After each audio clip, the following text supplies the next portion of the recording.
Another 5-minute mystery.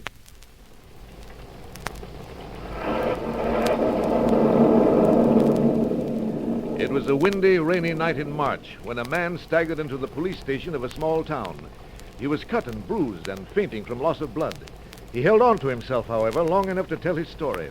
A strange story that marked the beginning of an even stranger case. Speak up, man. How did it happen? I don't know. We were driving along the Hildrick Road. My headlights were on full. It was raining so hard I had to have bright lights. Yes, go on. Suddenly, without a sound, another car came out of the night, racing toward us. I swerved, and then everything went black. What happened when you regained your senses? The car I was driving was turned over completely. I shook my wife, who was driving with me.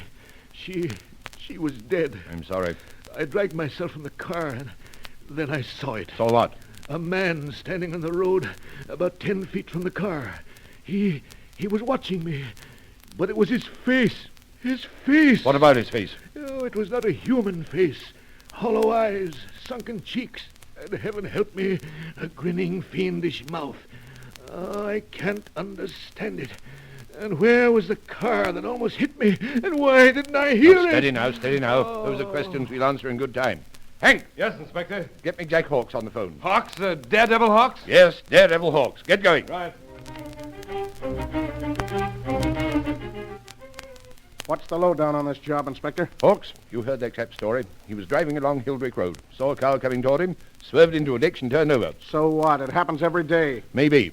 But Hawks, 5 people have been killed on Hildrick Road that way in the past 2 weeks. You think there's something to it? I certainly do. Why don't they hear this car coming? Why aren't there any tracks on the road? No tracks. We've examined the road carefully after each accident. The marks of the victim's car are always plain. The marks of the car that caused him to swerve are nowhere to be seen. Why? I'll tell you. Hawks, there isn't any car. You're dippy. Someone, probably a maniac, Hawks, is playing tricks. Remember what the chap said about a man standing 10 feet away, grinning at him? He's nuts. Maybe so, but we're going to find out. We are going to drive along that road tonight at 50 miles an hour, and when we see that car, well, What? Hawks, anybody can drive a car, but only one person can do what I want done tonight, and that person is you. Get it? Daredevil Hawks, eh? I get it, Inspector. Let's go. Haven't seen things so far. You know what you're to do now? Sure. When I see this jalopy, whatever it is, coming at us out of the darkness, I'm going to hit it for all it's worth. Right. Don't swerve under any circumstance. Hit it head on, and we'll see what happens. Maybe we will and maybe we won't. Don't be pessimistic. Look, there it is. See it? It's a car, all right. Hold tight, we're going to crash. You all right, Hawks? I'm cut a little, but I'm all right. Got a flashlight? Yeah. Shine on the road there. Okay. Hey, look at all the glass. Yes, a mirror. What do you mean, mirror? A mirror suspended from this tree here. A huge mirror big enough to reflect a car. It wasn't another automobile we saw coming toward us. It was our own reflection in this mirror. Well, if that doesn't beat... Wait. There's the man we want, I think. You! Stop or I'll shoot! He ain't stopping, Inspector. Then I'm shooting. Oops! Come on.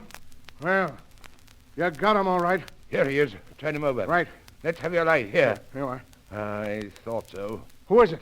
It was Dr. Rivaldo, a man whose inventive genius drove him insane, Hawks. He escaped from the asylum up here. They've been looking for him for days. Well, their search is ended.